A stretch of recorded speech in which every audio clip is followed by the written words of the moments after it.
Hola, buenas tardes. Hola.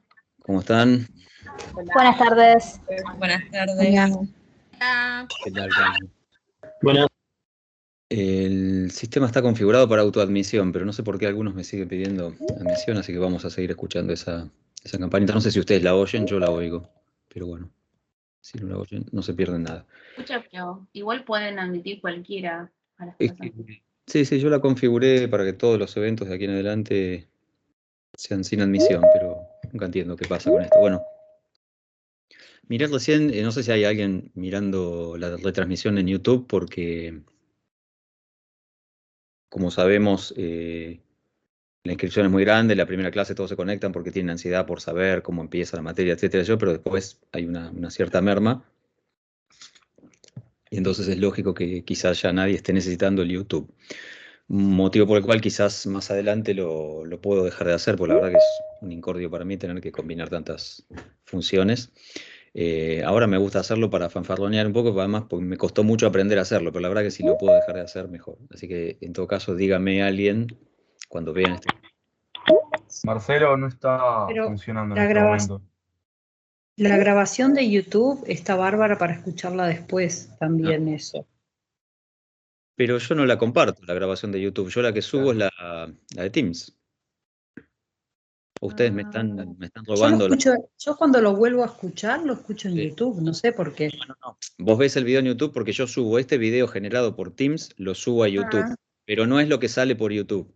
Ahora, Está. ahora está saliendo en vivo otra cosa por YouTube. Está.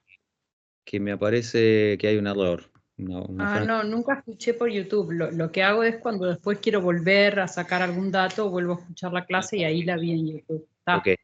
Bueno, lo que les iba a pedir es que los que lo ven por YouTube, si es que hay alguien que todavía queda que lo esté viendo por YouTube, si consideran que es muy importante, avísenme y lo sigo haciendo. Si vemos que nadie lo está usando, es un servicio que estamos prestando a la comunidad inútilmente, ocupando ancho de banda, y no hay nadie conectado, bueno, lo dejo de hacer. No sé, quizás alguien lo necesita porque se conecta con el celular, no tengo idea. Hay gente que lo ve por YouTube. Recién dijeron en el grupo, pero no sé si pueden Ah, dejar de verlo por ahí. Sería cuestión de ok. que lo dijeran ellos. Bueno, si me haces el favor y les preguntás si estás en un grupo de WhatsApp, supongo, ¿no? Y cuántos son, si realmente les parece mejor. Entiendo que YouTube es Bueno, más. ahora pregunto. Dale, tranqui. Es mucho más sencillo hacer funcionar el YouTube que el Microsoft Teams, por supuesto. Ocupa menos, pide menos Wi-Fi. La gente que vive compartiendo Wi-Fi con otros miembros de la familia valora mucho la parsimonia en la utilización de ancho de banda, ¿no? Entonces entiendo que YouTube en vivo tiene esa popularidad. Tampoco me vuelvo loco haciéndolo, así que de última, si hay gente que lo sigue usando, digamos, si son un puñado, lo podemos hacer. Sí. El tema es si no hay nadie en este momento mirándolo por YouTube, no tiene sentido hacer esto. Bueno, estoy grabando, como siempre, empiezo los acontecimientos grabando. Recuerden ustedes por las dudas, si van a consumir algo, qué sé yo, quedarían inmortalizados haciéndolo, así que en todo caso apaguen la cámara si quieren, o tápense, no sé. Digo porque muchas veces uno se olvida, se relaja y se pone a comer una banana o hacer cosas más sórdidas, y está la cámara prendida, ¿sí? Bien, no sé qué otra estupidez decir hasta tanto deje de sonar esta campanita que realmente me saca de quicio. En algún momento va a dejar de hacerlo porque la gente se va a dejar de conectar, pese a mi configuración. Bien, no sé si estamos bien acomodados ahí, creo que sí. A mi izquierda hoy he puesto, no sé si lo llegan a ver, un libro de Hawthorne. En realidad es como una especie de figura, así que no auspicia el evento, pero más que nada para comentarles esas ediciones. Ahí veo alguna persona que está conectada que tiene varios de esos libros, que envidio. Bueno, esas son las ediciones de más valor filológico actualmente en la Academia Norteamericana. La editorial se llama American Library of America, American Library, perdón, o The Library of America, creo que es correctamente. Es una editorial neoyorquina. Empezó como un emprendimiento modesto, iban a hacer algunos volúmenes en papel Biblia, en ediciones súper filológicas, y ahora ya tienen, no sé, más de 100 ejemplares, o más de 200 creo, y hay autores que ya están casi completos. Son los tomos que se usan actualmente si uno quiere trabajar en americanística, es decir, es lo que habría que citar. Algunos de estos materiales los van a encontrar digitalizados en el campus. Y bueno, y otros son más difíciles de conseguir. Hay una edición, denme un minuto. Me olvidé de esto, que puede ser valioso. Hay ediciones en tapa blanda, ¿sí? Que en vez de ser negras son grises y salen el 10% de lo que salen las otras. La calidad del papel interna tampoco es la misma, pero bueno, son libros que tienen un pedante comentario en algún lugar, no recuerdo si es adelante o atrás, que dice que van a durar más de 200 años o algo así, que es un comentario que a uno le produce una enorme tristeza, porque uno va a estar muerto y sepultado y vaya a saber en manos de quién va a estar ese libro que uno pagó tan caro en su momento y que tanto quiso, ¿no? Pero bueno, digo, así como existe en la literatura francesa, en la inglesa y en la alemana una tradición filológica y una colección que es como la de referencia, también desde la década del 90 tenemos en americanística, en literatura norteamericana, una colección de referencia, que es la que normalmente uno debería tratar de citar, si puede. Bueno, hablemos un poquito de... No sé qué están viendo ustedes ahora, si me están viendo a mí o la lámina, no me acuerdo, no sé. Ahora que estamos viendo, antes estábamos viendo una lámina, un poco. Ah, entonces cuando mostré el libro nunca lo vieron. Se vio un Sí, poco, sí. pero desde sí, se vio. Yo no lo veo, profe, no sé si será un problema mío, pero yo no lo ¿Ve? veo, no veo a nadie. Ah, entonces quizás tenés baja conectividad y entonces el Teams te dejó el audio Puede sin... ser. Creo que ahí nos estaríamos viendo todos. Bueno, perdón, muestro de nuevo el libro, pero en realidad más que nada para mostrar la colección. ¿Sí? Es esta colección, que antes dije cualquier cosa, y es The Library of America. ¿Sí? Bueno, es el tomo Hawthorne y lo dejamos hoy como para que nos mire serio, así como estaba, como diciendo, qué gansadas que están diciendo sobre mi novela. Bueno, ese es el tipo de material que se considera de referencia entre los scholars, ¿no? Los especialistas, eruditos. Nosotros diríamos académicos. Bien. Ay, Dios. Perdón, me saca de quicio esto.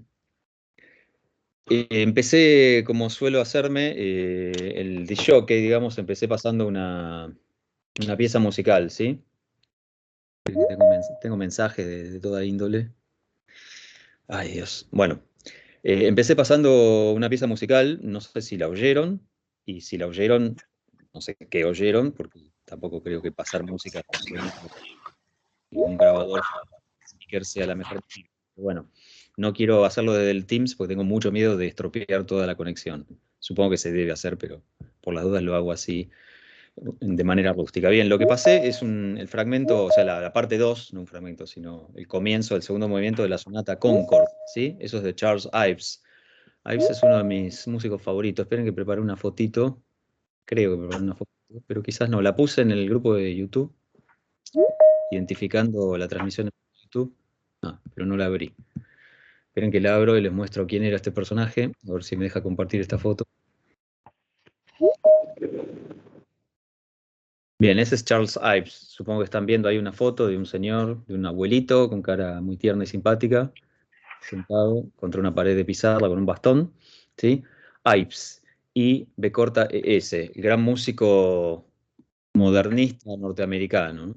Mucha gente ni lo conoce en realidad, y muchos europeizantes, no tanto los europeos, sino los latinoamericanos, que son más europeizantes que los europeos, desconocen totalmente la obra de Ives y no saben que es uno de los padres de la modernidad musical y que utilizaba recursos muy sutiles como la politonalidad, etcétera, en momentos en los que todavía Schoenberg ni siquiera lo estaba haciendo. Y tiene un par de piezas que son realmente magistrales. No sé, ojalá tengan ganas de explorar un poco la música de Ives. A mí me gusta mucho, creo, la que es más famosa de él, que se llama La pregunta no contestada, The Unanswered Question. El primer movimiento de la Sinfonía 1 es increíble, lo mejor que hay, es sublime, no sé, tiene muchas piezas, tiene algunas cosas bastante estrambóticas y raras porque empezó a hacer experimentos y mezclas. Fue un personaje también un poco neurótico, un poco extraño, ¿no? Todo esto lo hizo entre 1905 más o menos y 1930 y pico. Murió longevo, creo, a los 70, 80 años. a mediados del siglo XX. ¿Y por qué pasé esa pieza? Se llama Concord, Massachusetts. Concord fue el centro de irradiación del trascendentalismo. En Concord se reunían a menudo y se reunieron durante un tiempo en forma periódica en una vieja rectoría, una vieja abadía, las principales luminarias norteamericanas, ¿no? Se juntaban todos ahí a charlar. Creo que conté un poco esto la semana pasada.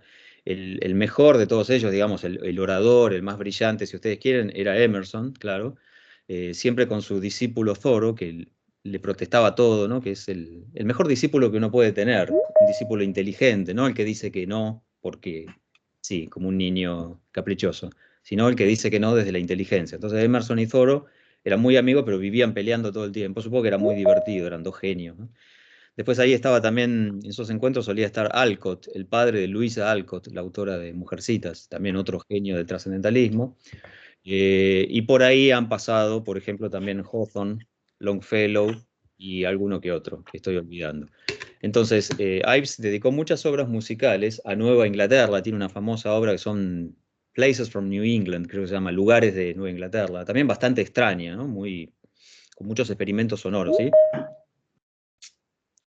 Y esto que les hice escuchar, el segundo movimiento de la Sonata Concord tiene dedicado un movimiento a cada uno de los principales referentes del trascendentalismo. Y el segundo movimiento que requiere, si pudieron escuchar, una destreza impresionante, Ives era un virtuoso al piano, bueno, está dedicado a Hawthorne, se llama Hawthorne, ¿no? El primero se llama Emerson, y Ives dijo que cada movimiento trata de expresar un poco lo que a él le parecía que está contenido en el pensamiento o en la obra de estos tremendos genios. No es música programática, de modo que uno no puede decir, acá Ives está ilustrando el temperamento uranio de Hawthorne y acá está comentando la letra escarlata. No es eso, es simplemente una pieza tributaria, en homenaje, ¿sí? Pero bueno, hay mucho de Ives, porque él era de Connecticut, era de Nueva Inglaterra, entonces hay mucho de Ives sobre la cultura trascendentalista y la región de Nueva Inglaterra. Por eso lo elegí para hoy. Bueno, y ya no sé qué más decir para que se terminen de conectar, así que creo que vamos a empezar con la clase y en algún momento va a dejar de sonar el microfonito. Perdón, Marcelo. Sí, decime. No, disculpa. Quería preguntarte sobre esto último que contaste de este grupo Sí. que se reunía en Concord. ¿Ese es el que cita Hawthorne al comienzo, que habla del Brook Farm? Sí, también, ¿Es porque ese mismo? las experiencias de granjas colectivas surgieron de este movimiento. Y la idea de Thoreau de irse a vivir solo al medio de la selva, iba a decir, no hay selva, del bosque, también tienen que ver con las búsquedas trascendentalistas, ¿no? Como sistemas filosóficos. Hay que decir que la filosofía trascendentalista, como luego el pragmatismo, estas escuelas de pensamiento norteamericano, qué desgracia, se me tapó el mate y recién empiezo a tomarlo. Estas escuelas de pensamiento norteamericanos se diferencian mucho de los sistemas filosóficos europeos en el sentido de que, sin duda, los sistemas filosóficos europeos son más sutiles, requieren una terminología, ¿no? Etcétera, etcétera. Pero la verdad es que cuando uno estudia la filosofía europea no ve que casi ningún filósofo europeo haya cambiado su forma de vivir o de pensar a partir del sistema filosófico. Los sistemas filosóficos son más bien propuestas que se quedan intramuros académicos, mientras que la filosofía norteamericana es una filosofía de la actividad, de la vida. Entonces lo vimos primero en el trascendentalismo y luego lo vamos a ver en el pragmatismo con William James. Son actitudinales, son activas. Entonces el trascendentalismo implicaba cambiar la manera de vivir, verse a uno mismo de otra manera. Ya al levantarse a la mañana había que hacer otra cosa, ¿no? Es llevar el pensamiento a la práctica, poner la naturaleza en uno y uno en actividad en la naturaleza, ser un hombre activo en el mundo. Entonces, una de las... Vamos a tener que hacer una pausa para llevar el mate en algún momento, pues se me tapó. Mi mamá me diría, lavá la bombilla, Salamín. Una de las experiencias en las que derivó la filosofía trascendentalista fue justamente la de estas granjas cooperativas. Estas granjas cooperativas no salieron de la nada, out of the blue. En Estados Unidos ya había habido varios intentos de fundar algo así como colonias agrarias, ¿no?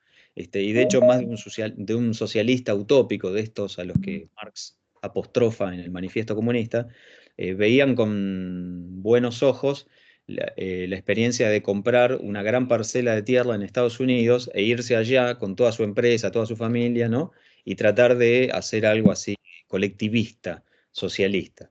Hawthorne estuvo un tiempo en esa granja la pasó pésimo. No sé por qué se le ocurrió que la iba a pasar bien, porque había que levantarse muy temprano a cosechar fruta y después hacían fiestas musicales a la noche. Hawthorne era un amargado total, era una persona totalmente, no digo sociopática, pero asocial. Y me imagino que le debe haber pasado muy mal hasta que dijo, perdón, yo me voy de acá. Y después les quiso hacer juicio porque le había puesto dinero, no se lo querían devolver, etc. Bueno. Pero eso, en general, ese grupo utilizó la ciudad de Concord, una pequeña ciudad de Massachusetts, fue como el epicentro del movimiento, ¿no? Por eso la sonata de Ives lleva ese nombre, se la conoce como Concord Sonata, ¿no? La sonata Concord. Bueno, miro a ver si tengo que hacer algún comentario o agradecimiento de algún tipo, creo que no. Bien. Bueno, vamos a retomar lo de la semana pasada. Lo que hice para ganar y para darle un poco de lustre a la clase, hoy no tenemos invitados especiales, así que estoy tranquilo, en el sentido de que no tengo compromisos de tiempo con nadie, y podemos hacer esta clase tan larga o tan corta como también la participación de ustedes lo consienta y lo permita. La vez pasada, de nuevo, me pasé de las 9, así que les pido mil disculpas. Entonces, lo que hice fue tomar todo ese grupo de láminas que había compartido quizás un poquito apresuradamente al final de la clase pasada. Saqué algunas que ya no vienen al caso, porque me parece que esas cosas ya están muy dichas. Retoqué algunas, agregando alguna información que me gustaría. Marcelo, perdón que te interrumpa. ¿Cómo estás? Explotó YouTube, te dicen. Explotó YouTube, suena a Sí, no sé, se cayó tema la musical, conexión. como explotó. ¿Qué significa explotó YouTube? Porque en mi YouTube. Y No están funciona, diciendo no funciona. que no anda, que no pueden Ah, ver todavía. y acá lo Claro, estoy. está como Claro, esperando no, la están transmisión, diciendo que no Marcelo. pueden entrar, que no ven Perdón, nada. te tiré una jefa que no estamos manejando. Acá lo estoy viendo bien. Qué traidor que es esto, porque en mi. Por ahí es otro link, porque está como en espera. Dice, Sí, ahí esperando a literatura di de norteamericana. nuevo, ahí le di un renovar feedback. Da un impulso, a ver si agarra. Sí, sí, sí.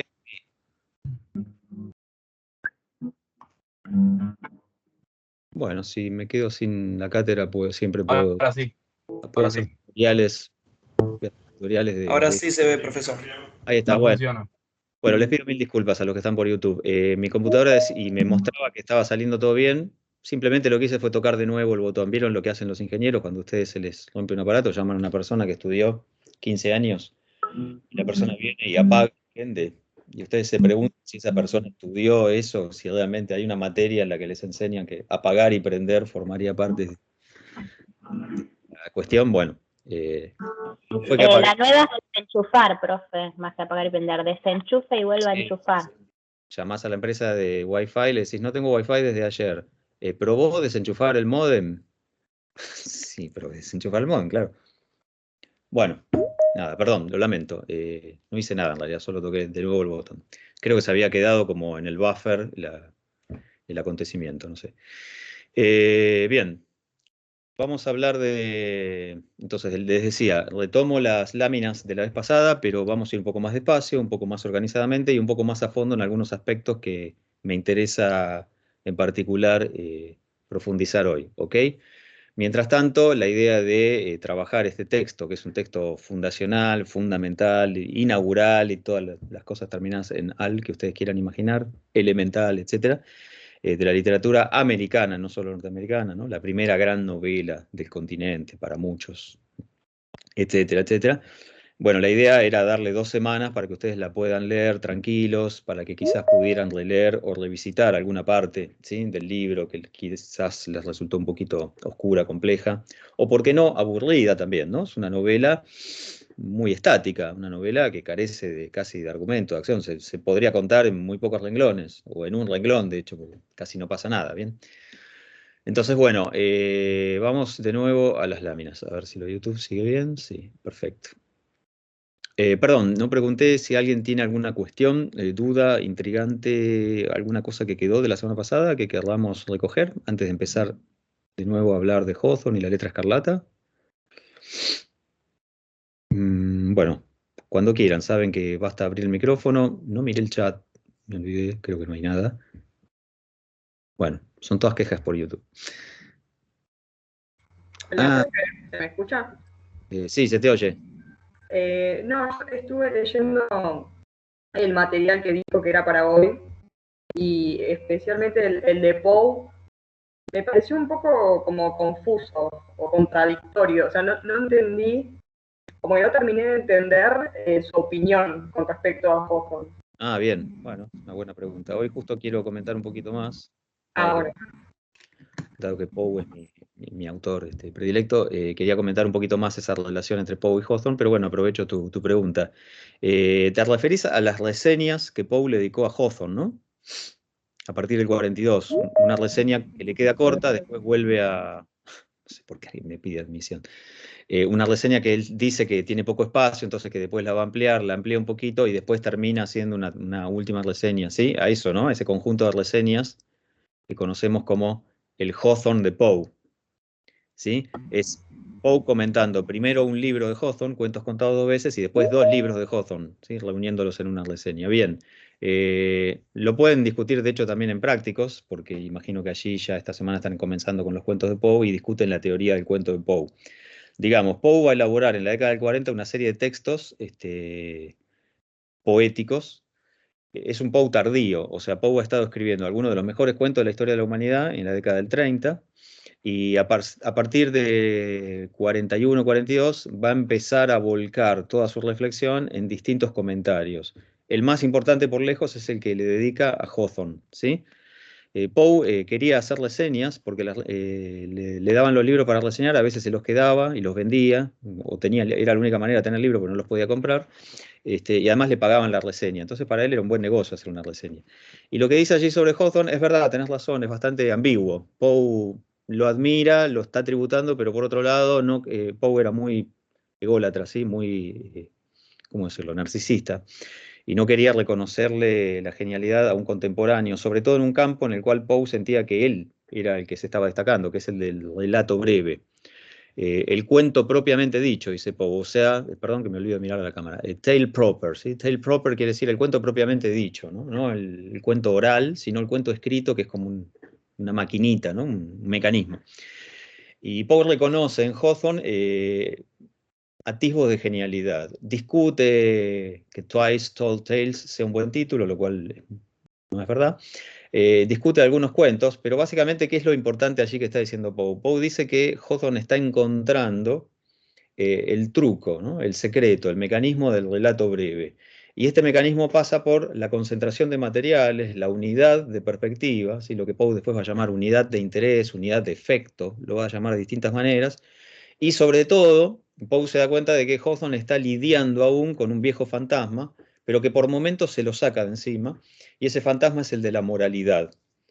Entonces, las mejores páginas de Hawthorne, dice Poe, son cuando Hawthorne se libra de esa carga que Poe va a llamar la herejía didáctica, ¿sí? Consiste en pensar que la literatura tiene algo que enseñar, que la literatura mejora a las personas. Y él dice, en Hawthorne se nota todavía, ¿no?, que él tiene un pie ya puesto en el moderno sistema literario, lo que llamaríamos literatura autónoma. La literatura es un hecho en sí mismo, debe ser gozada y leída estéticamente, ¿no?, como una clave moral, no como algo sociológico, no como algo histórico. La literatura no es un documento, no forma a la gente, no enseña, solo produce efectos estéticos, dice Poe, belleza, terror. Lo demás es todo mala conciencia del escritor, ¿no? El escritor que cree que es un sacerdote, el escritor que cree que es un pensador, un filósofo. Y Hawthorne va por buen camino, dice Poe. Ya hay algunas piezas como Wakefield, que es una obra maestra, por cierto, en las que Hawthorne ya ha dado en el clavo. No, sin embargo, porque Hawthorne lo esté deliberadamente renunciando a la moralidad, sino porque Hawthorne, aun cuando quiere moralizar, parece que ni siquiera tiene muy claro cuál es la moraleja. ¿Se entiende esto? Entonces Hawthorne, un poco malgresó, a pesar de sí mismo, se está transformando en un gran narrador y en un gran cuentista moderno. Poe no le va a reconocer la entidad suprema en este territorio, porque poco después de la reseña sobre Hawthorne, ¿saben a quién va a reseñar Poe diciendo, este la tiene clara? A Poe. Va a publicar una reseña anónima, Edgar Allan Poe, de los cuentos de Edgar Allan Poe, diciendo qué buenos que son. Esta persona tiene en claro lo que es el cuento. Esta persona entendió que la literatura norteamericana no tiene que ir por la novela, sino por el cuento, etcétera, etcétera, etcétera. Es muy divertida esa autorreseña, ¿no?, de Poe. Entonces, lo que decimos, lo que podemos hacer, una síntesis de Poe sobre Hawthorne, es que Hawthorne lo ayuda a Poe a autoconcientizarse de los mecanismos de la narrativa breve contemporánea, moderna. Poe ya la estaba haciendo, pero necesitó ver en otro escritor el reflejo. Vieron que a veces uno para entenderse a sí mismo se tiene que ver reflejado, ¿no? Encarnado. Bueno, hay gente que va al terapeuta, a que el terapeuta después de 8 años le diga más o menos esto. El autoconocimiento, uno no se puede mirar el ombligo, y entonces sucede más fácil si uno se encuentra en los demás. Y esto es lo que le pasó, a Poe. Perdón. Soy muy mal anfitrión, porque cuando tengo que admitir gente, en vez de celebrar que me visitan, me fastidia. Pero bueno, perdón, tengo que apretar el botoncito y escuchar la campanita. Es como una fiesta que uno quiere estar en el medio de la fiesta, brindando y le llegan invitados todo el tiempo y la fiesta nunca puede empezar, como una película de Buñuel. Bueno, ahora vamos a decir alguna cosa más sobre la relación entre Poe y Hawthorne. La clase de hoy es sobre Hawthorne, no sobre Poe. Si aprietan un botón en mí, yo puedo hablar sobre Poe 18 meses sin parar, así que no lo vamos a hacer. Pero si quieren volvemos a esto. No sé si se entendió, pues no sé tu nombre, la que me preguntaste, no te vi. Florencia. Florencia. Sí, se entendió. Bueno. Sí vi como la dualidad ahí, como claro, que sentí que no, como que no terminaba un poco de definir su postura, fue medio raro, pero sí, ya quedó más claro. Gracias. Bueno, eso es lo más lejos que va a llegar Poe en términos de admiración. Además te digo algo, como crítico, hay algo, Poe era un genio en todos los ámbitos, pero como crítico era un genio. También uno tiene que abstenerse de la valoración, ¿no? Porque si no la crítica literaria huele a que sos un amigo o a que sos un enemigo. Y dices, qué bueno que está este libro, o qué malo que es este libro. Más importante es por qué méritos tiene, qué deméritos tiene, ¿no? Así que también en eso Poe era muy moderno, creo que podemos coincidir en esto. Ustedes me pueden decir, tomaba lauda, no tomaba alcohol, se emborrachaba, no sé, tenía miles de defectos, se casó con la prima de 13 años, díganme lo que quieran, pero es el primer brillante crítico literario norteamericano, ¿no? Fue el primero que supo conceptualizar ciertos problemas de teoría literaria, les puso nombre y apellido a un montón de debates que se dieron incluso con mucha posterioridad en la literatura norteamericana. ¿Ok? Pero bueno.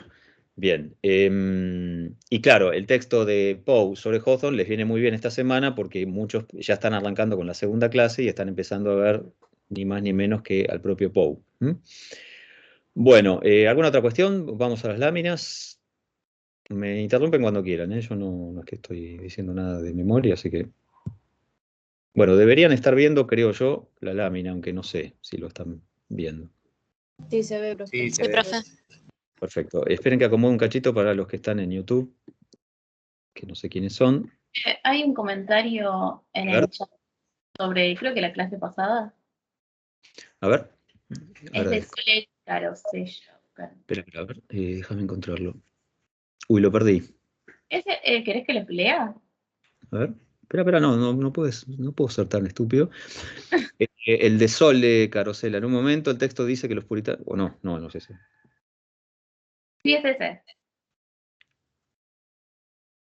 ¿Quién necesita el corazón del actor cuando está esta campanita? Sí, efectivamente. Avisen que en YouTube no se ve nada. Gracias. En un momento el texto dice, bueno, a ver, lo leo. En un momento el texto dice que los puritanos consideran a Lutero una cría infernal, hellish breed, ¿no? Es decir, a pesar de provenir lejanamente del protestantismo, no aceptan a Lutero. Final del capítulo 6, perdón, sin micrófono. Creo que el Jerónimo el otro día explicó más o menos, ¿no? Este problema. En primer lugar, Lutero no fue o sea, es el primero que tiene éxito en su rebelión, pero no fue el primer hereje, como quieran decirlo, el primer rebelde, el primero que hizo una apostasía, ¿sí? Tuvo éxito simplemente porque lo apoyaron algunos príncipes de Alemania, que saben que de hecho lo tuvieron que proteger, lo escondieron, porque el Vaticano es tan generoso que cuando surgía alguna figura que decía o escribía algo inteligente, mandaban sicarios a matarlo. O por lo menos, tipo mafioso, a pegarle unos golpes y a decirle mejor cállate la boca. Bueno, entonces Lutero se escondió, ¿no? Estuvo protegido un poco y tuvo el apoyo de los príncipes alemanes que querían realmente... Lo mismo pasó luego con Enrique VIII, ¿no? Había muchas casas gobernantes en el norte de Europa que la verdad estaban hartos del control del Vaticano, ¿no? El Vaticano tenía un ejército propio, cobraba diezmos, se metía todo el tiempo en política, a opinar, trazaba alianzas matrimoniales, rompía alianzas políticas.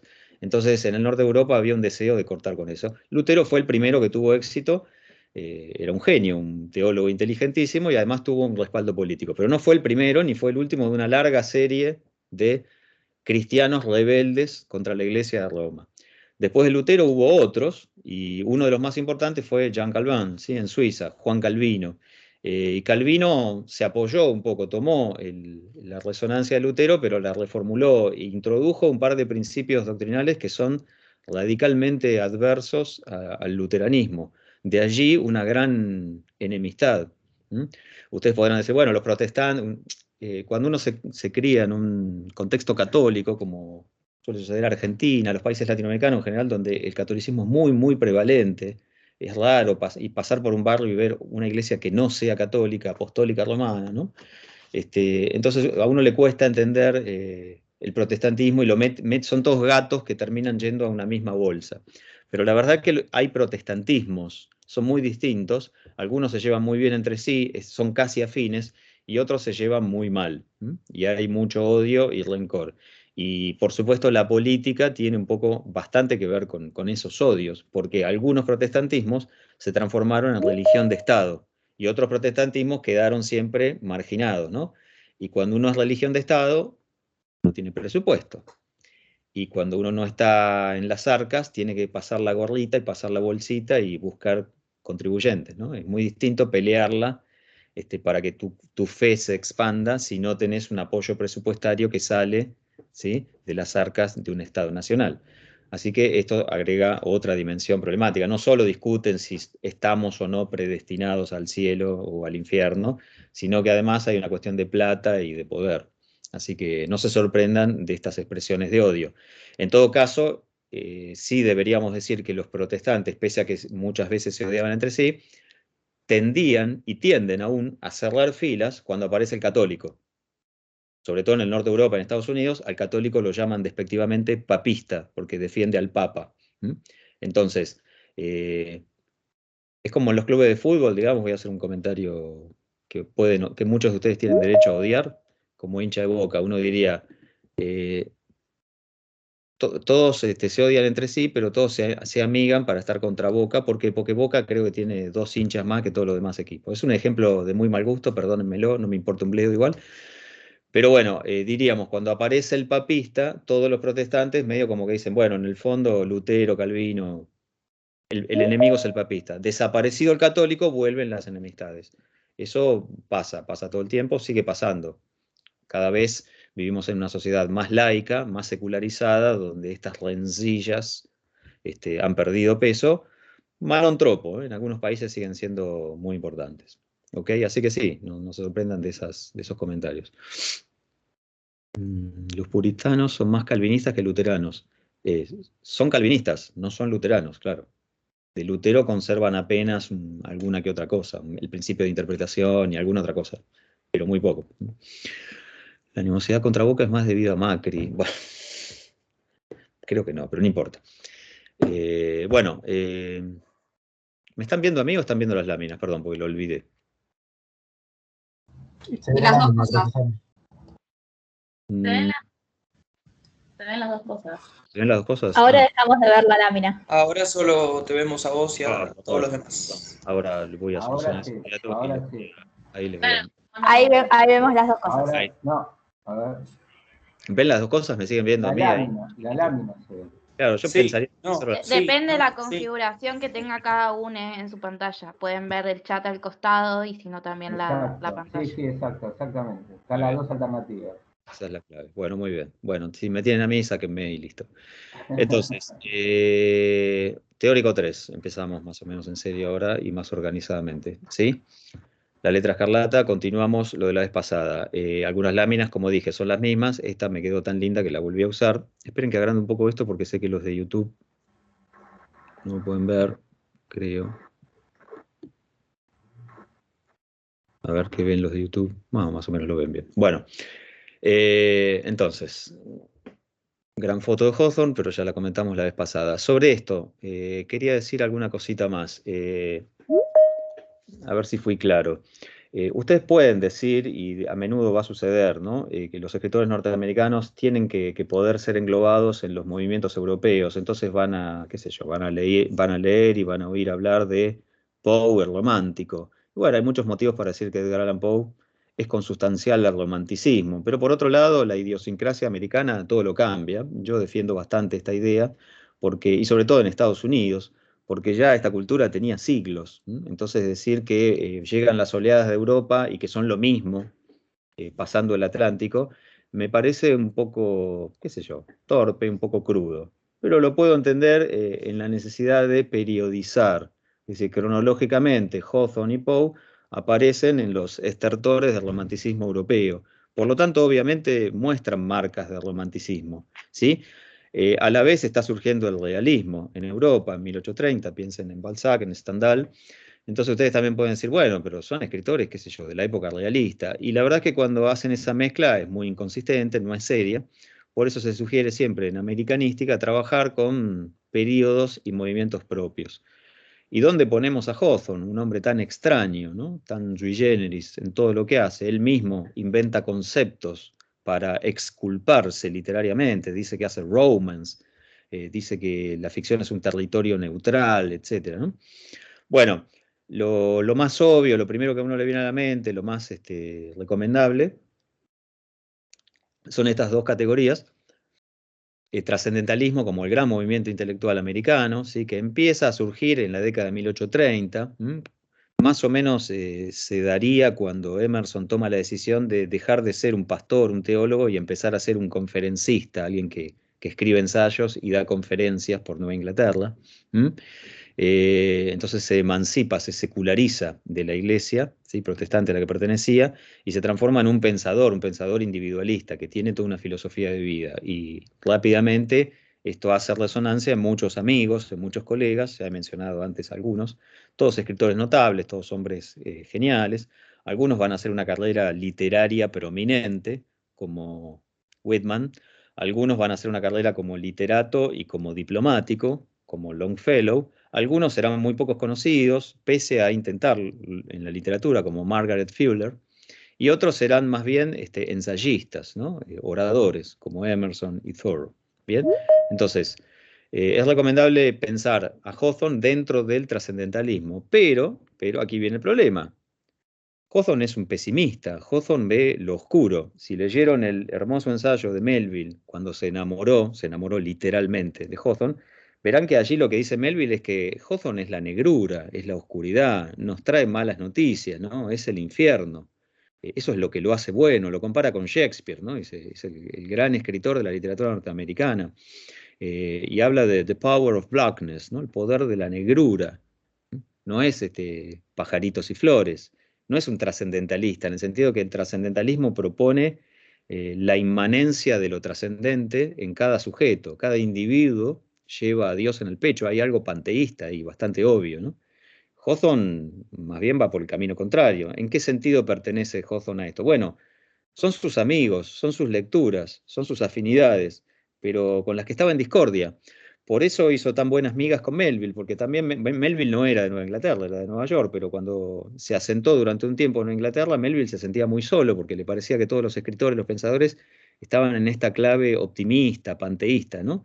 Y él buscaba la angustia, buscaba el terror, buscaba lo negro. Y entonces encontró a Hawthorne, que pensó que era un trascendentalista más y que no era un trascendentalista más. Por eso, normalmente lo que hacemos dentro del trascendentalismo es hablar de los antitrascendentalistas o de los trascendentalistas negativos. Y ahí viene a colación este libro que menciono allí abajo en la lámina, American Renaissance, ¿sí? De Matheson. Esperen que voy a volver a que me vean. Ahí creo que estamos en cámara. Es este libro, mi edición ya está un poco cachuza porque entre lo que la usé yo y lo que la presté a un par de amigos y colegas ya está toda subrayada, es un desastre. Pero bueno, este es el libro, ¿sí? El subtítulo, Art and Expression in the Age of Emerson and Whitman. Emerson y Whitman, en la época en que el libro salió, antes de la Segunda Guerra Mundial, eran los dos nombres más conocidos. Sospecho que era para ayudar a que se venda el libro, que no es pequeño, como verán, entonces había que poner a Emerson y Whitman en el título. Y lo interesante de este libro es que nos propone una una pentalogía, digamos, ¿no? Como 5 grandes nombres: Emerson, Thoreau, Whitman, Hawthorne y Melville, ¿sí? En ese poliedro de 5 caras, en ese pentágono, interesantemente hay 2 que son discordantes. Obviamente, son Hawthorne y Melville, son como los 2 niños malos, ¿sí? Es como una familia que tiene 5 hijos, pero hay 2 que hacen todas las travesuras, que todo es malo con ellos. Son los 2 rebeldes. Melville, de hecho, ni siquiera pertenece a Nueva Inglaterra, no forma parte consustancial del sistema. Whitman tampoco está en la etapa inicial del trascendentalismo, por una cuestión de edad. Además, como escritor, Whitman al principio era un narrador, escribió novelas, escribió cuentos, que ustedes no querrían leer, porque les aseguro que son bastante fastidiosos, es una literatura moralista. Whitman formaba parte de una liga por la abstención antialcohólica, y todas sus primeras 2 décadas de literatura no es el Whitman que ustedes conocen, el Whitman de Hojas de Hierba, ¿sí? Ese es un Whitman poeta que llega a la lírica después de estar escribiendo narrativa de poca calidad, y es asincrónico respecto al trascendentalismo. Entonces, lo que hace Mathisen en ese libro es como meter un poco a la fuerza ahí, ¿no? Decir, bueno, estos son los trascendentalistas, este es el trascendentalismo. Es injusto, este libro es malvado por muchos motivos. Mathisen odiaba a Poe. Entonces Mathisen decide que el gran momento de la literatura norteamericana comienza en 1950. Y Poe murió en 1949, por lo tanto ni lo menciona. Y después, por una cuestión de cultura patriarcal, aunque Mathisen no era exactamente un hombre heterosexual del mainstream americano, sin embargo, tampoco va a reconocer, cuando menciona las grandes obras de la literatura, por ejemplo, La cabaña del tío Tom, o Mujercitas, que antes mencioné, que son 2 de los libros más vendidos del siglo XIX en Estados Unidos, libros escritos por mujeres, por autoras femeninas, ¿sí? Y a estas hay que sumarles otras muchas. Ustedes van a ver en Prácticos dentro de un tiempo un cuento formidable, una obra maestra de Perkins Gilman, de Charlotte Perkins Gilman, que es el empapelado amarillo. Es muy común en la tratadística americana, hasta no hace tanto, que las obras escritas por mujeres no aparecían en el canon, ¿no? Esto se ha revertido ya en las últimas décadas. En las últimas décadas, de hecho, podríamos hablar casi de un exceso, ¿no? Está lleno de scholars, de profesores americanos, que básicamente solo enseñan literatura producida por minorías o por mujeres, y cuesta encontrar en las grandes universidades americanas hoy un curso sobre, qué sé yo, Hemingway, ¿sí? O Faulkner. Es decir, estamos en una etapa de contrarreforma, digamos. Alguna vez, qué sé yo, con el correr del tiempo se acomodarán las cosas, ¿bien? Pero entonces, a Hawthorne lo ponemos en este cajón, que es un cajón medio raro, porque finalmente es un cajón al que tampoco pertenece del todo, pero no es romántico, no es realista, viniendo de Europa, y dentro de Estados Unidos, ¿qué es? Bueno, coincide con el trascendentalismo. Vive en todas las ciudades donde viven los trascendentalistas. Debe ser trascendentalista, ¿no es cierto? No, la verdad es que no, pero bueno, lo ponemos ahí en el trascendentalismo y le inventamos el rótulo de antitrascendentalista o trascendentalista sin querer, qué sé yo, contra voluntad o contra natura. La semana que viene vamos a repetir un poco esta taxonomía poco seria, porque vamos a hablar de Melville, su amigo. Y también son figuras que están ahí en un momento cúlmine de la literatura norteamericana y que hay que acomodarlas de alguna manera. Lo mismo pensaba yo, después vamos a hablar un poco de la cuestión histórica. Uno podría decir, La letra escarlata no es una novela histórica. Yo profundamente creo que no, pero bueno, uno puede tomar a veces categorías prestadas y son funcionales en cierto motivo. Así que está bien manejarse con criterios amplios, pero también a veces conocer la serie específica americana. Creo que sobre esto me extendí un poco, así que salvo que quede alguna cosa muy importante, la semana pasada, esta lámina la recogí porque simplemente quería volver a mostrarla, no porque esté orgulloso, es un pastiche. ¿Alguien quiere preguntar algo? El micrófono abierto. Sí, no sé si se me escucha. Dale, sí, se te oye. A la altura del trascendentalismo en el plano económico mundial, ¿Estados Unidos dónde estaba más o menos parado? Qué buena pregunta. Estados Unidos tuvo un golpe económico muy fuerte en 1837, que pareció que el país se venía abajo, pero se recuperó muy rápido. Y en la década del 40 volvió el optimismo, es decir, Norteamérica empezaba a ser una una mini potencia, todavía no catalogaba muy alto en el concierto internacional, pero después de la compra de los territorios de Luisiana en 1803, es decir, se notaba que se estaba expandiendo hacia el oeste, todo indicaba que se iba a terminar quedando con grandes partes de México, de California, etc. Y más que ser una potencia, era una amenaza de potencia. Todavía no era el gran país. En ese momento la potencia era Gran Bretaña. Francia pudo serlo, pero la catástrofe napoleónica dejó a Francia de rodillas y entonces Gran Bretaña recuperó el poder. Ahora bien, Gran Bretaña había perdido 2 guerras contra Estados Unidos, la de 1776 y la de 1812.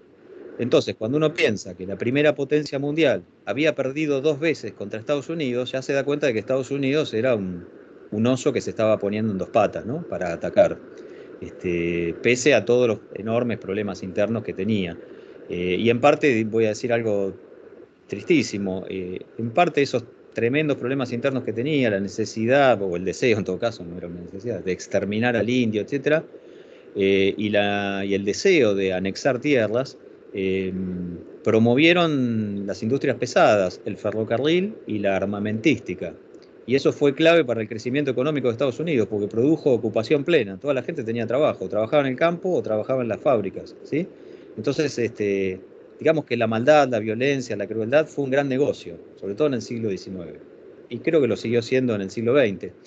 Por ahí está ese comentario de Lenin, ¿no?, cuando Lenin dice, a comienzos del siglo XX, que en realidad el capitalismo lo que quiere es tener a la mano de obra plenamente ocupada, y lo que más ocupa mano de obra es la industria, y la mejor industria es la industria pesada, y la industria pesada por excelencia es la armamentística, y por lo tanto los grandes imperios van a fabricar muchas armas. El problema es que como van a acumular armas, las van a tener que usar, etcétera, etcétera. Es como una historia en miniatura de Estados Unidos, eso que dice Lenin, ¿sí? Bueno, está bien, está buena esa pregunta, y a veces uno olvida decir estas cosas que son un poco obvias de todas maneras. Bien, en esta lámina abajo, sí. Disculpa. No, te quería preguntar si había alguna bibliografía como para delinear un poco algunas cosas sobre el trascendentalismo.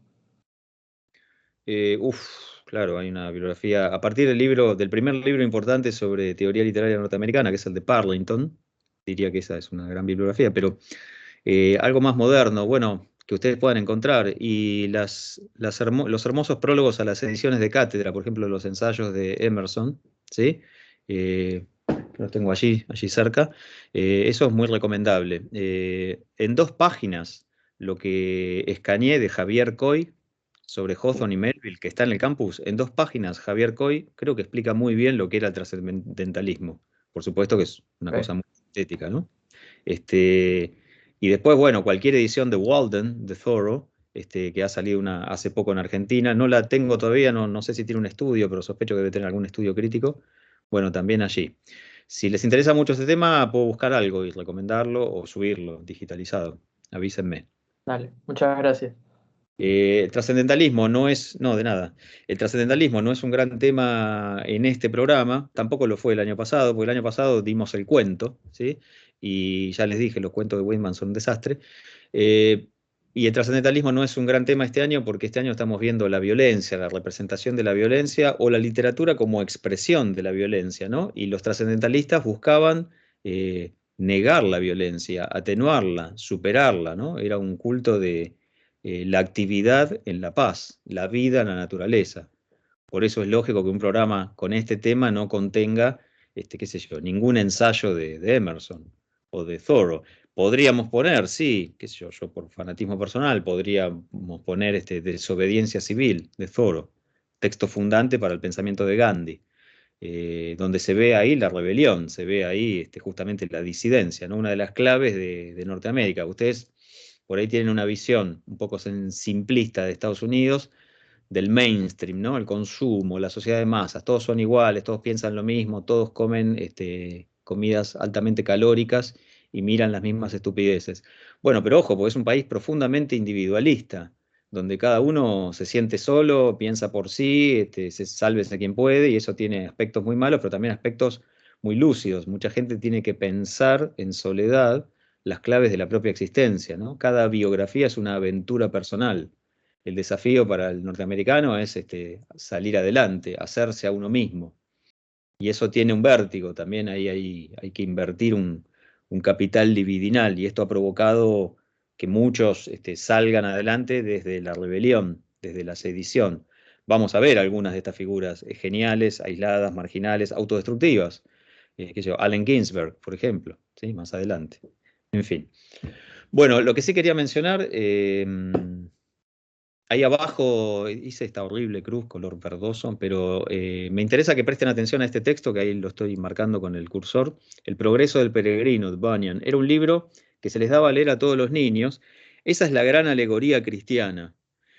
¿En qué sentido es alegoría? Bueno, en que en ese libro es un relato en el que cada cosa tiene un equivalente con otra, y hay una relación lineal. Entonces cualquier niño de 7 años o de 10 años lo puede leer y puede entender. ¿De qué se trata ese libro? Ese libro se trata de que alguien llamado Christian, o sea, Christian diríamos nosotros en castellano, cristiano obviamente, vive en una ciudad de la que se quiere ir, está triste, siente que algo le falta, y le hablan de una ciudad que está en una montaña donde brilla la luz, etc. Se quiere ir de la oscuridad a la luz, ¿no? Del salvajismo, no sé, a la gloria eterna. Es decir, quiere salir del pecado e ir al cielo, quiere ganarse a Dios. Y empieza un viaje, tiene una mochila llena de piedras, que muy obviamente son sus culpas, son sus pecados, pero cada vez las piedras se le van cayendo de la mochila, entonces la mochila está más liviana. Hay amigos que lo ayudan a subir la montaña, que tienen nombres tan copados como Esperanza o Virtud, y hay otros amigos malos que le hacen zancadillas y le tratan de decir no vayas, no vale la pena, que se llaman Desesperanza, Pecado, etc. Bueno, no digo que sea el libro más divertido del mundo, tampoco es un bodrio. Cualquier niño protestante lo tenía que leer sí o sí. Esto era como tan básico como después para el adulto era leer Shakespeare, ¿no? Y en ese sentido hay una alegoría, ¿sí? Relación lineal. Después ahora lo vamos a explicar un poco mejor cuando veamos por qué se dice que Hawthorne es un alegorista y en qué sentido. En Hawthorne no hay esta relación lineal de uno a uno entre un elemento diegético y un significado extradiegético que estaría dado de antemano. Hawthorne no hace exactamente una alegoría, pero ahora después vamos a explicar mejor en qué sentido el cristianismo transformó el concepto de alegoría y por qué se conoce al debate sobre Hawthorne como un debate sobre la alegoría, en parte por culpa de este señor que está primero entre mis caricaturas, Edgar Allan Poe, ¿no? Ahora, en unos minutos lo explico mejor. Lo que quería decir de esta lámina, que también la dejé por ahí, bueno, además de que me gustan las caricaturitas, es que antes me preguntaban por la reseña de Poe sobre Hawthorne. Se conserva una carta que Hawthorne le envía a Poe. 17 de junio de 1846, se la manda desde Salem. Hawthorne todavía ni había concebido la idea de la letra escarlata. En ese momento Hawthorne era un cuentista. Había publicado un par de muy buenas antologías de cuentos, ¿sí? Y Poe ya lo había reseñado. Fíjense que en esta carta, la traducción es mía, dice: mi estimado señor, bueno, ¿no? Lo que más me interesa es la frase del final, ¿no? Confieso que lo admiro más como autor de relatos que como crítico de los mismos. O sea, Hawthorne había leído lo que Poe había dicho sobre Hawthorne. Quizás frunció el ceño, pero como Hawthorne no era tonto, se debe haber dado cuenta de que lo que Poe decía era esencialmente verdadero. Hay una tendencia a la alegoría y es una tendencia peligrosa. En este sentido podemos hablar de una retroalimentación, de un feedback. Hawthorne lo ayudó a Poe a encontrarse como autor, pero también Poe seguramente le mostró el camino derecho a Hawthorne. Y fíjense lo que termina diciendo aquí Hawthorne. Bueno, lo admiro más como autor que como crítico. A menudo podría disentir, y a menudo lo hago, de sus opiniones en esta segunda actividad, pero jamás podría dejar de reconocer su fuerza y su originalidad en la primera, ¿no? Es decir, como autor de cuentos. Es una carta de agradecimiento en la que le manda otro de sus libros, ¿sí?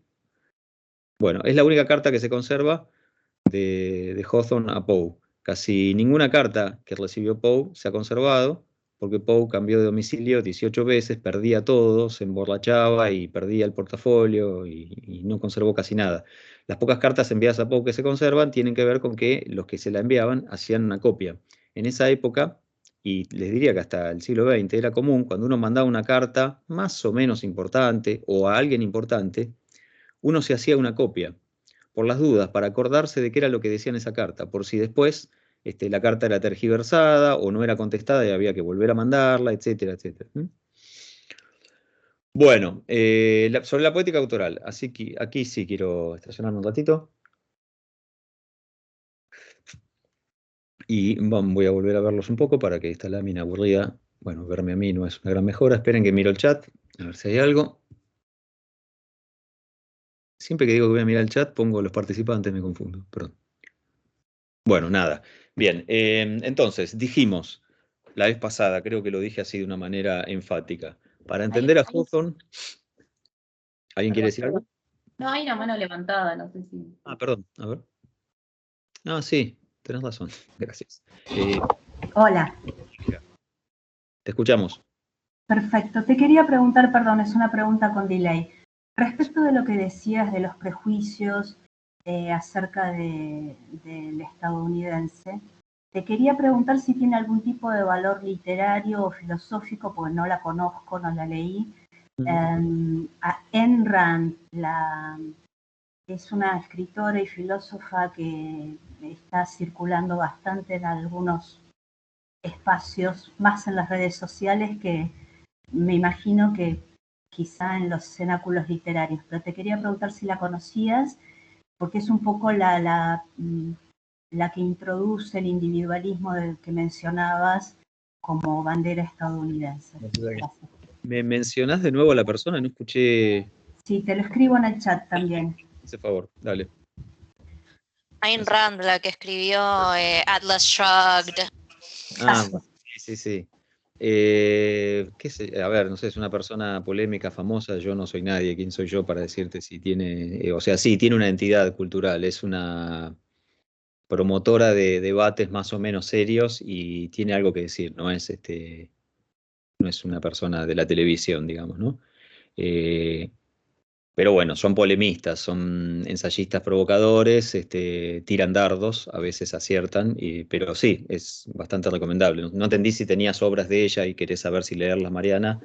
Sí, quería saber básicamente si desde tu perspectiva vale la pena conocerla o si es una figurita de redes sociales que le está resultando funcionar a algunos espacios políticos. No, parece que no. A mí no me gustan las redes sociales, así que siento un gran respeto por ellas y entonces te diría que es una figura que está bastante por encima de lo que yo creo que es el promedio de discusión de las redes sociales. Okay. Dicho esto, es verdad que también las redes sociales la hicieron famosa, pero me parece que hay algo más. No soy un especialista, he leído poco y sé en algunas discusiones en las que estuvo, vi alguna cosa en YouTube alguna vez. Qué sé yo, lo mismo podría decirte de Jordan Peterson. Es un tipo inteligentísimo, súper lúcido, pero es genial discutiendo. He leído su último libro, no me dejó con gusto a nada, pero igual me parece que él es canadiense, ciertamente, y muy defensor de Canadá frente a Estados Unidos, ¿no? Pero digo, son polemistas de altísimo calibre, no son discutidores de programas vespertinos. Ok, y por último, ¿y Fran Lebowitz en ese contexto, digamos, cómo la ubicas? Bueno, ella es más una humorista, ella como todo buen humorista es genial por la lucidez, ¿no? Los grandes humoristas son muy lúcidos, tienen esa perspectiva crítica notable y además la Lebowitz estuvo, qué sé yo, fue amiga de Warhol, es amiga, ha sido amiga y enemiga de gente muy importante, entonces tiene una larga trayectoria, ha estado metida en muchas cosas interesantes y es no sé, es una tipa adorable, admirable, muy graciosa. ¿Tenés su libro? ¿Estás leyendo su libro? No. Es muy divertido. Igual tiene más de uno, ¿no? Tiene algunos libros conocidos. Se hizo famosa como crítica cultural y periodista en los 70, creo ya, ¿no? O en los 80. Sí. Y hace poco sé que hay un documental de ella que... De Scorsese. Claro, ella es amiga de Scorsese. Creo que Scorsese a esta altura es amigo de todos. No sé bien cómo hace para tener tanto... tocarlo, tiene un... Roberto Carlos, neoyorquino. A cada uno, no sé cómo puedes tener tantos amigos. Es raro, todos lo quieren. Suena sospechoso eso, pero bueno. Sí, ese documental debe ser muy gracioso, pero como todo lo que hace ella debe ser muy heterogéneo, debe tocar temas distintos, no sé, porque ella cambia de tema. Hacía stand-up en una época, pero lo más conocido fueron sus críticas cinematográficas, ¿no? Digamos que ella y Susan Sontag y alguna que otra personalidad trajeron aires nuevos a la crítica cultural norteamericana, todo con mucho sabor a Nueva York, ¿no? Digamos que a veces se nota mucho que hay algo que es Nueva York y que no es Norteamérica. Pero bueno. Gracias. No, por favor, no dije nada importante. ¿Hay algo que me pide algo? No. No. Bien. Bueno, romance y alegoría. Dos cositas de nuevo para que se entienda bien esto. Romance, no sé si vale la pena que digamos alguna cosita, no sé si alguien pudo leer ese articulito que está en la enciclopedia, o si pudo leer alguna de las otras cosas que compartimos. Expandí la bibliografía, es decir, subí un par de cosas más, que se las voy a comentar al final de la clase de hoy, y ahí hay bibliografía más sobre el concepto de romance en Hawthorne, es decir, la forma narrativa de Hawthorne, el problema de la representación de la realidad en Hawthorne, y la voluntad de no ser mimético de parte de Hawthorne, ¿sí? Y por otro lado, sobre el problema de la alegoría. Hice una listita de bibliografía crítica, después se la voy a mostrar, así ya saben en el campus, pueden marcar qué es lo que les gusta, marcar en un papel, no en el monitor, por favor. Bien, entonces, antes prometí lo de la alegoría, lo explico un poquito mejor. Alegoreuo o alegorein, no sé con qué profesor de griego estudiaron griego, si es que ya hicieron el nivel de griego que tienen que hacer. Están los que dicen que hay que conjugar el verbo en primera, en presente, y otros en infinitivo, pero bueno. Alegoreuo en griego es personificar, darle encarnadura, hacer sensible, hacer visible, tangible, si ustedes quieren, una idea que es abstracta. Era un recurso poético. Por ejemplo, ustedes dirían, una estatua con una mujer con los ojos vendados, una espada, una balanza y no sé qué más, y es la justicia. Y así podríamos seguir, ¿no? Son alegorías hay una representación, yo veo un signo, pero ese signo me hace evocar, hay un significante, pero ese significante me hace evocar un significado que está desplazado. Mi copertenencia cultural me permite evocar el significado que está siendo evocado por esa representación. La alegoría puede ser plástica, es decir, una estatua, un cuadro, un dibujo, también puede ser narrativa. Yo puedo contar algo, pero mi lector, mi oyente, mi espectador, entienden que hay una relación lineal entre lo que yo presento y otra cosa. El tema es que esa otra cosa no podía ser mostrada, entonces necesitaba ser mostrada de alguna manera. ¿Cómo muestro yo la justicia o la esperanza? No tengo ni idea de cómo es la alegoría de la esperanza, pero debe haber una alegoría de la esperanza, ¿sí? O de la fe, qué sé yo. Bueno, los griegos hacían esto, ¿no? Era alegorizar, eso es la alegoresis, ¿sí? Contar una historia para que se entienda otra cosa o mostrar algo para que se piense en otra cosa. Y estas otras cosas son cosas que tienen que ver con lo abstracto, con lo cultural, con lo religioso. Cuando el cristianismo, después de Constantino, barre con todo esto, se lleva puesta toda la cultura grecolatina, reescribe toda la cuestión, y entonces el cristianismo empieza a hacer alegoría cristiana, empieza a hacer representaciones plásticas o a contar fábulas, donde el oyente, el lector o el espectador es invitado, más que invitado diría yo, está forzado a evocar el sentido ausente, simplemente porque copertenece al dogma cristiano. Entonces yo puedo ver, no sé, una representación que me hace pensar en, no sé, el Espíritu Santo, un pez, una paloma, una lengua de fuego, ¿sí? Para otra cultura, por ejemplo, para los esquimos, para los inuit, el pez debe ser la base de la alimentación, pero para los cristianos primitivos, ¿no? Era otra cosa. En este sentido se habla de una alegoría cristiana, es decir, el cristianismo durante muchos siglos va a estar construyendo estas representaciones, que insisto, pueden ser visuales o narrativas, para que el buen cristiano esté en presencia de aquello que es difícil de contar de otra manera, ¿no? O de representar. Este es un problema en muchas religiones, ustedes saben, en el islamismo, en el islam, ¿sí? No puede haber representación, ¿sí? de nada prácticamente. Por eso se llama arabesco a ese tipo de dibujo que es un mero adorno, porque es lo más lejos que puede ir la cultura árabe en términos de representación gráfica. ¿Ok? Y después hay discusiones dentro del cristianismo que tienen que ver, por ejemplo, con la separación de la iglesia ortodoxa griega, ¿sí? Si la Santísima Trinidad son 3 en 1 o 3 al mismo tiempo o por separado, etc. Bueno, son cuestiones dogmáticas y problemáticas que las vamos a dejar afuera. Lo importante para entender Hawthorne es lo que acabo de comentar hace un ratito sobre Bunyan y sobre Pilgrim's Progress, el progreso del peregrino, que tiene un muy lindo título. Es lo único lindo que tiene ese libro. tengo una película de dibujitos animados que hizo un grupo protestante, no sé si británico o norteamericano, que cuenta todo el libro de Bunyan en dibujitos. Si alguien la quiere, la puedo compartir. No es muy divertida, pero bueno. Entonces, ¿qué pasa ahí? Y en otros tantos textos, ¿no? Ahí lo tenemos al maestro, al Dante, que no me deja mentir. Cuando el Dante en la Divina Comedia dice la selva y las bestias que se le presentan, se sobreentiende que están ahí evocando otra cosa, ¿no? La selva es el pecado, el salvajismo, etc., ¿no? El hombre tiene que ir hacia la fe, tiene que pasar por el infierno, purgatorio, para llegar al cielo. Ahí se está trabajando con cuestiones alegóricas, ¿sí? Entonces se conoce como alegoría al uso de formas estetizadas, que pueden ser narrativas o plásticas, para que el cristiano se recristianice, o para que el pagano se cristianice, ¿ok? En este sentido se habla de alegoría.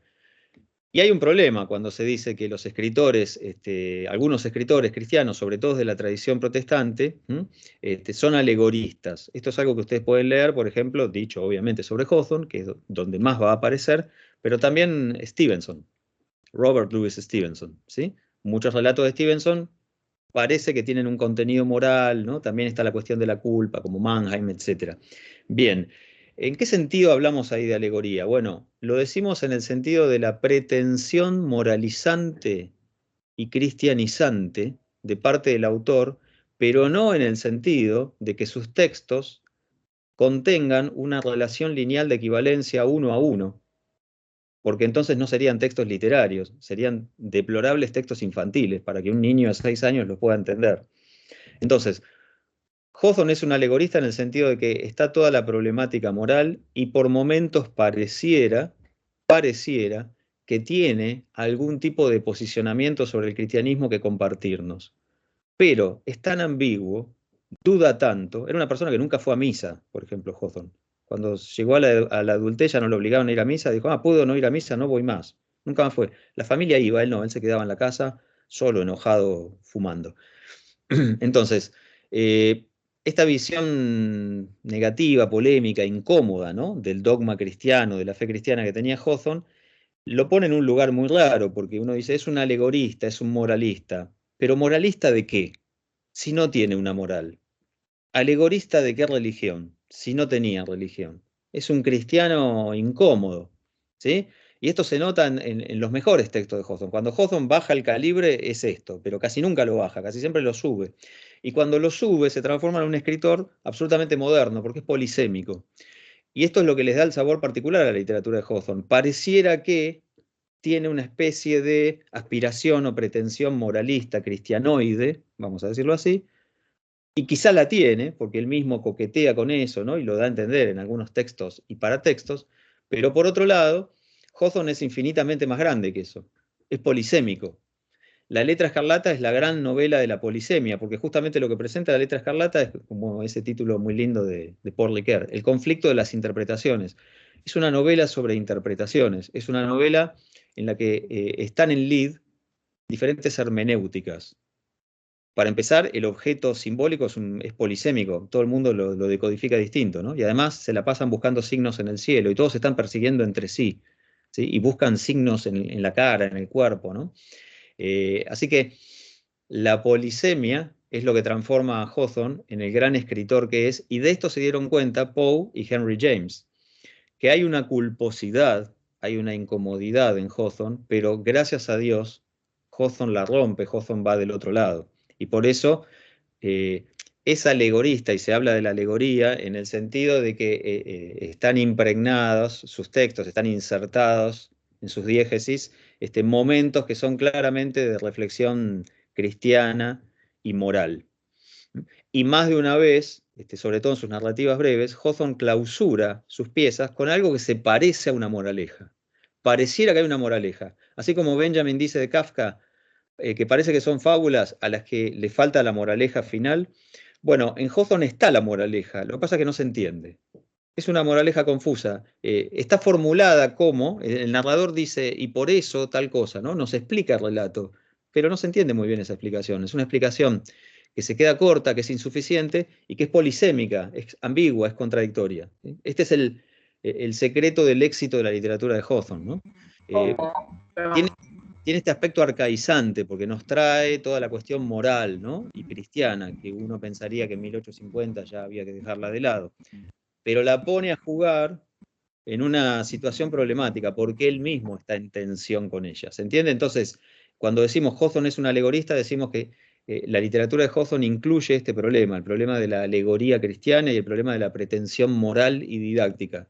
Pero de ninguna manera uno puede decir que cierto personaje de Hawthorne equivale a tal cosa, o que la historia de Hawthorne lo que quiere decir es tal cosa.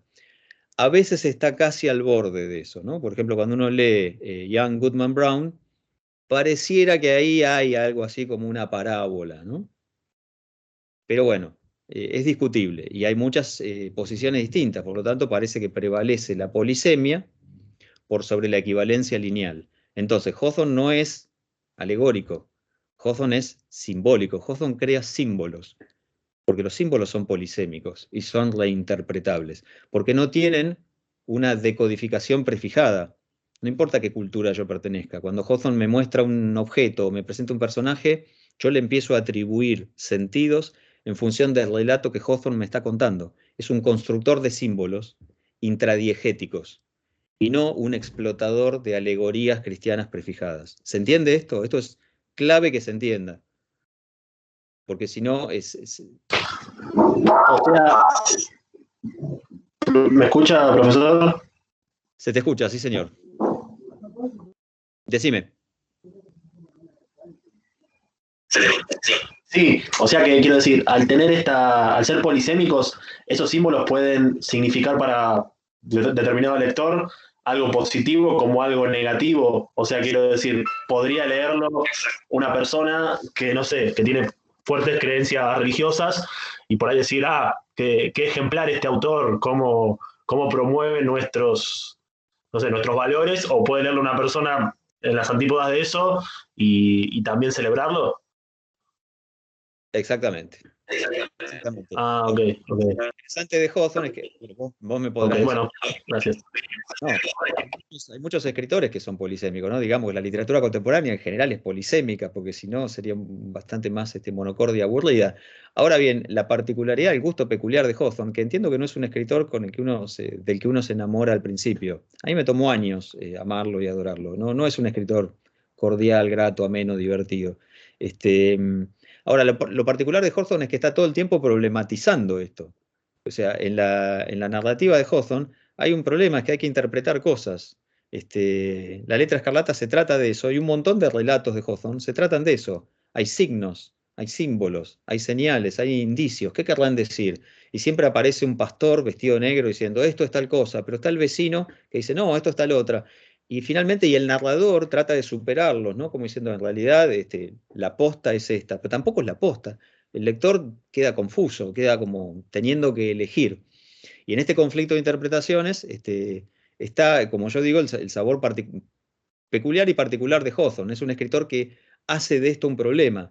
Evidentemente, el niño Hawthorne, el joven Hawthorne, huérfano de padre, con esa madre, qué sé yo, la descalifiqué la semana pasada, no sé qué dije, neurótica, histérica, no sé qué dije, bueno, quedó marcado, ¿no? Por toda la formación cristiana, pero por ese carácter hermético, monomaníaco de la madre también, ¿no? Y elaboró toda una especie de problema personal con el mundo.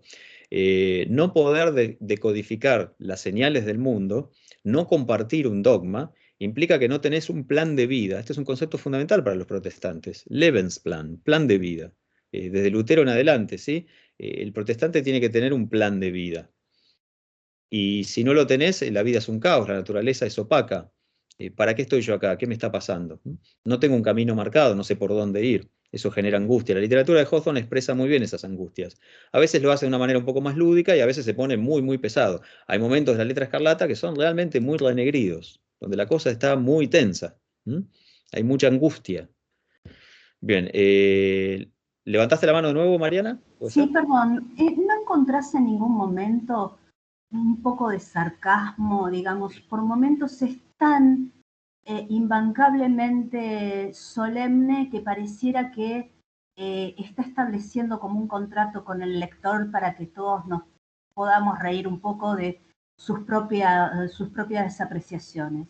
¿O no? No viene esa mujer pecadora a ponerle un poco de brillo y él se encarga de que sea ella la gema de su cuento y todos los demás muñequitos de adorno? Sí, sí, comparto, está muy bien. En algún que otro relato, Hawthorne afloja un poco las cuerdas y se pone un poquito más humorístico, sarcástico. En esto Hawthorne se parece mucho a Poe. Cuando querían hacer humor no le salía el humor. Había algo medio patológico en ambos, ¿no? Tenían una visión muy oscura de las cosas, entonces sus piezas humorísticas y qué sé yo, no son muy graciosas nunca, pero claro, hay momentos un poco más, no sé si cómicos, pero sarcásticos. Ahora, es un sarcasmo un poco hiriente, ¿no? Porque Hawthorne a veces se está burlando de artículos de fe o de visiones del mundo que tiene la gente. Pero sí, pero hay eso, claro, hay una contradicción productiva. Me alegra que hayas visto eso también, porque entonces lo humaniza, ¿no? Más allá de estos retratos de Hawthorne que tenemos, que parece que Vincent Price en su peor momento, o sea, en su mejor momento, sí, hay algún que otro momento de humor, por ejemplo, en los contrastes o en las repeticiones. Hawthorne a veces se aligera un poco. Un texto bastante humorístico, que él pensó que era re humorístico y que nadie lo tomó humorísticamente, es La Aduana. Se supone que él escribió La Letra Escarlata y que después escribió La Aduana como un contrapeso cómico. La Letra Escarlata le quedó demasiado larga, entonces el que iba a ser un volumen de varios relatos fueron solo la presentación y el relato principal, al que le seguimos llamando novela, ¿sí? Aunque él dice que no es una novela. Ahora, para él, la Aduana, eso para él era re jocoso. Este era el humor de Hawthorne, ¿no? Imagínense, eso. Igual tiene momentos bastante graciosos. Los tipos sociales que él pinta en La Aduana son muy graciosos. Los empleados del Estado, que como tienen un sueldo fijo, no quieren trabajar y están todos haraganeando ahí. Incluso el estereotipo del inspector de aduanas corrupto. Piensen que llegaba un barco, había que caminar, qué sé yo, hasta qué muelle para inspeccionar los contenidos del barco. El director de la aduana, Hawthorne primero fue inspector, pero después fue director. Cuando él era director, él sospechaba que los inspectores eran todos corruptos, que recibían coimas, que ni entraban a los barcos. Porque la mitad de lo que había en los barcos era mercadería robada, pirata, cosas en mal estado. Entonces el capitán del barco le ponía un billete al inspector y el inspector volvía y firmaba diciendo, este barco tiene, qué sé yo, madera, carbón, sal, harina. Y Hawthorne le tenía que poner el sello ese, tampoco le importaba mucho, para decir verdad, no era que él iba a ir a mirar si era verdad, ¿no? Entonces, esos retratos que hace son bastante graciosos, tienen algo tierno, también tienen algo muy ácido, ¿no? Y él lo dice en el segundo prólogo, es un prólogo muy cortito, dice, la gente se ofendió por La Aduana, lo acabo de leer de nuevo, no tiene nada ofensivo, creo que lo que digo es verdad, incluso hay algo gracioso, tómenselo tranquilo, muchachos, y no cambia nada, o sea, es muy guapo, ¿no? Ahí tienen un texto, ahí tienen un Hawthorne un poco más Perdón, gracioso, ¿sí?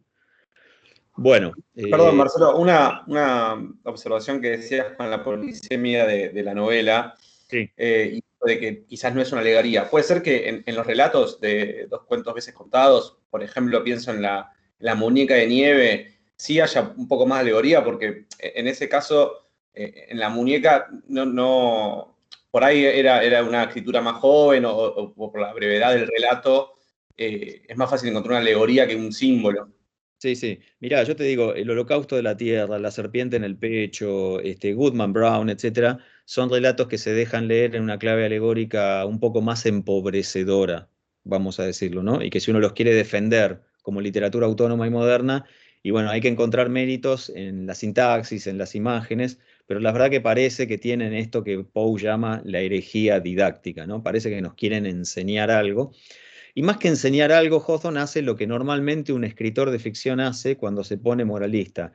No pretende tanto enseñar, sino escarmentar. Por eso hablamos más bien de literatura admonitoria, ¿sí? Son admoniciones. Ojo, no hagas esto, cuidado con aquello, atención aquí, etcétera, ¿no? Y es verdad, tenés razón, hay algunos relatos, y sin duda la forma breve, ¿no? Que se homologa a la parábola y a la fábula. Y Hawthorne, de hecho, escribió algunos relatos luego para niños. Es autor de una obra infantil, que él la presenta como obra infantil. No sé, creo que a los niños muchos no les gustan, son medio complicados los cuentos, pero bueno. Pero sí, este es el tema. Y quiero ser enfático en esto porque luego vamos a hablar, no sé, del problema de la alegoría y la moral, y Hawthorne, Poe es el que instala el debate sobre Hawthorne, y Hawthorne es la figura a la que siempre volvemos para este problema, para el problema de la alegoría. Y también para este otro problema, esperen que tengo acá un montón de libros y lío con los libros y quiero arreglar mi mate, así que vamos a terminar con este problemita, vamos a hacer una pausita de 5 minutos y volvemos. Hawthorne entonces es fundamental para el problema de la moral en la literatura norteamericana, ¿no? Toda esta sombra puritana, esta cuestión protestante que alarga sus tentáculos a través de muchos escritores, y aparece el primer escritor verdaderamente autónomo, moderno, de todo el continente americano, Edgar Allan Poe, y dice, esto es basura, por suerte no es siempre esto, y cuando no es esto, es buenísimo. Ahora, la literatura tiene que soltar este lastre, es necesario que el poeta y el narrador se enteren de que son productores de efectos estéticos. El mercado literario pide ficción. Basta de dar clases y de dar sermones, ¿no? El sacerdote tiene que bajar del púlpito, sacarse el hábito y escribir poesía, ¿no? Y escribir relatos. Y así los vamos a juzgar, dice Poe. Si no, es un sacerdote, ¿ok? Entonces, Hawthorne está en el centro de este debate y es el autor capital al que uno siempre vuelve porque es el que mejor produjo este problema, porque la literatura de Hawthorne básicamente se trata de eso, ¿no? De problemas morales y religiosos. Fuertemente, no solo, pero fuertemente. Y también Hawthorne está en el centro de este otro debate al que él le pone un nombre. Rara vez un escritor se puede dar el lujo de ponerle un nombre él al problema, ¿no? A la categoría sui generis a la que él se quiere acoger. Él va a recoger esa palabra romance, que la escritora británica Reeves ya había reivindicado y que había algún que otro escritor norteamericano que también había reivindicado, el romance en lengua inglesa, algo que venía de la Edad Media, como un texto estrambótico, exótico, lleno de maravillas, ¿no? Totalmente distorsivo, amimético, etc. Pero Hawthorne lo va a redefinir, va a decir que él hace como romance moderno, ¿no? Que lo que él hace no es novela, él hace romance. ¿Y cuál es la clave del romance? La desfiguración. El novelista busca la figuración de la realidad porque procede con un apetito, con una aspiración mimética. Yo, dice Hawthorne, hago romance. El autor de romances renuncia al mimetismo, no le interesa la realidad, picotea de la realidad lo que le sirve, lo exagera, lo distorsiona, lo redistribuye y con eso hace magia. No quiero ser juzgado desde el punto de vista de la realidad y del realismo. No sé nada de la realidad, etcétera. Se aleja, ¿no? Yo con la realidad no tengo nada que ver. A esto le pone el nombre de romance. Podría ser un tema poco importante porque podría ser un caprichito, ¿sí? Podría ser que es un novelista que no maneja las técnicas del realismo al estilo Balzac, y entonces se inventa una palabra para acogerse a una categoría propia. Pero no es así. No es así porque poco después muchos escritores van a empezar a decir esto que Hawthorne decía, que es su característica, en realidad es la característica de la literatura norteamericana. Porque no tenemos pasado, no tenemos tradiciones, tenemos una sociedad vertiginosa, un país incomprensible que está lleno de misterios que ni siquiera conocemos, etc. Y entonces difícilmente podemos renunciar a la forma romance en favor de las nuevas técnicas realistas y miméticas. No tenemos el tipo de sociedad, no tenemos la vida urbana propia del realismo francés, que poco después iba a ser también el realismo inglés. Piensen en Balzac, en Stendhal y luego en los realistas ingleses posteriores. Entonces, muchos escritores van a empezar a decir, a partir de Hawthorne y a partir de la consagración de Hawthorne, que romance es la clave poética de la literatura norteamericana. Y por eso preparé aquí este librito para mostrarles que, bueno, por afuera no es muy importante. Famoso libro que todo el mundo que se dedica a americanística conoce o tendría que conocer, la novela norteamericana Richard Chase.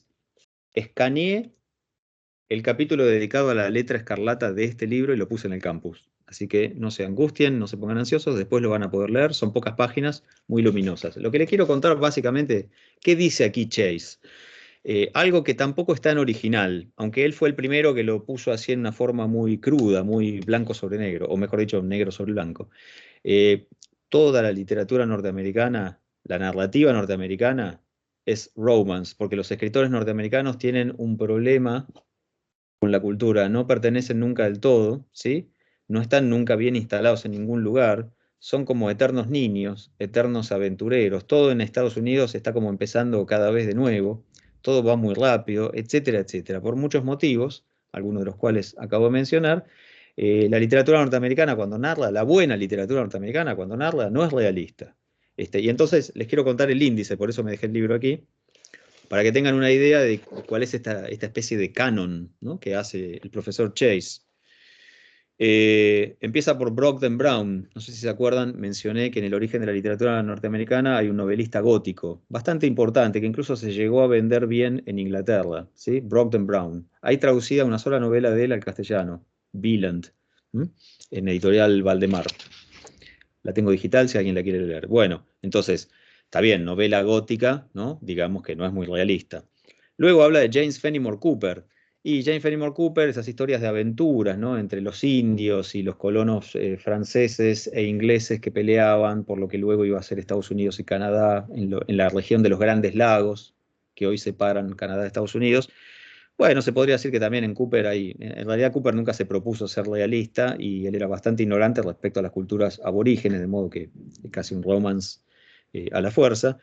Por supuesto, el capítulo central del libro de Chase es Hawthorne, como creo que todos lo pudieron adivinar ya, Melville, Henry James, y ocupa un lugar raro acá, problemático, porque muchos de ustedes dirían, pero Henry James no es un escritor realista. Bueno, dentro de un mes más o menos vamos a hablar de Henry James y vamos a ver en qué sentido James es y no es realista. Mark Twain mete acá en una bolsa novelas distintas, de las cuales la más conocida es El Gran Gatsby, de Scott Fitzgerald, obra maestra. Luego Frank Norris, un escritor importante en Estados Unidos, pero muy poco conocido fuera. Y termina con William Faulkner. Esto para Chase construye un canon de romance, ¿no?, que demuestra que los grandes narradores norteamericanos, los más importantes, en realidad no quieren, no pueden, no saben hacer realismo. Hawthorne es el primero que lo dice y lo confiesa, en más de un prólogo. El más importante es el prólogo a La Casa de los Siete Tejados, pero en otros también da la idea, ¿no?, de que lo que hay que hacer es romance, ¿sí? Bueno, eso eran estos Marcelo, dos. ¿incluye a Hemingway?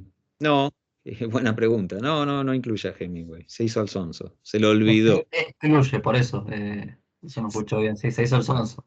Se hizo al sonso, entre tantos otros, claro. Por ejemplo, Stephen Crane o Sherwood Anderson, ¿no?, etcétera. Bueno, entonces, eso viene a cuento de estas dos categorías que me interesaba refrescar.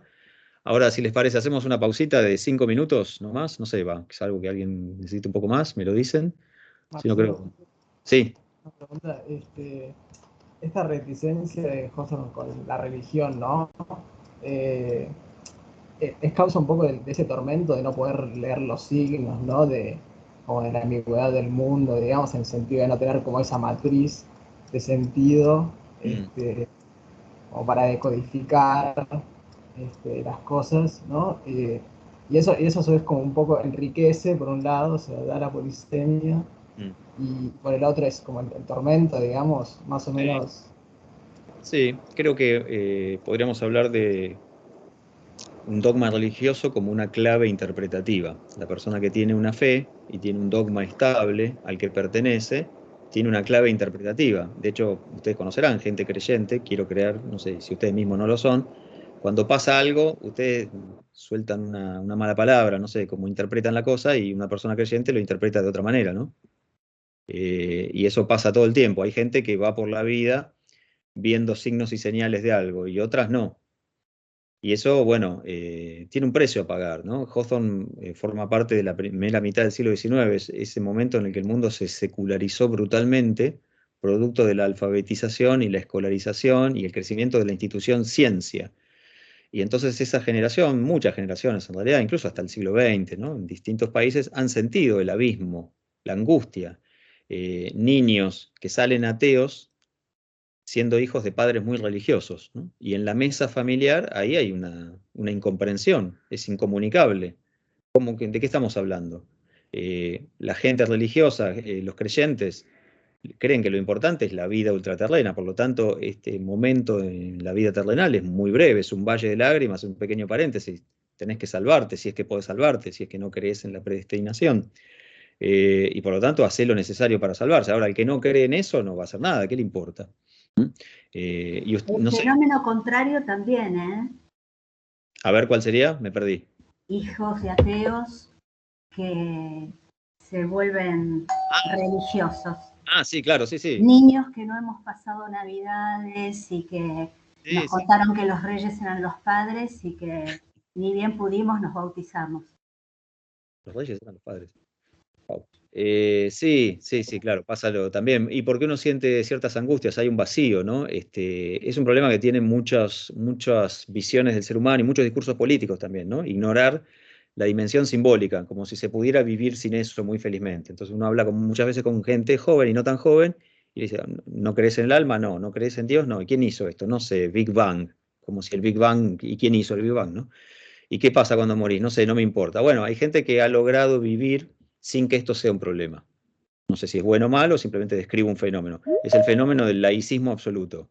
Esto pasó al gabinete de las curiosidades del pasado, porque ya no me preocupan. Ahora bien, hasta más o menos el siglo XX, hasta cierto momento, esto era muy importante. Para un creyente es lo más importante. Y es verdad que si uno cree en esto, tu vida tiene que estar dedicada a esto, ¿no? A la vida, ¿no? Al goce terrenal. ¿Qué es 50, 70 años de vida en comparación con la vida eterna? Nada, habría que ser un imbécil. Si uno cree realmente en la vida eterna, tendría que ser muy imbécil para descuidarla.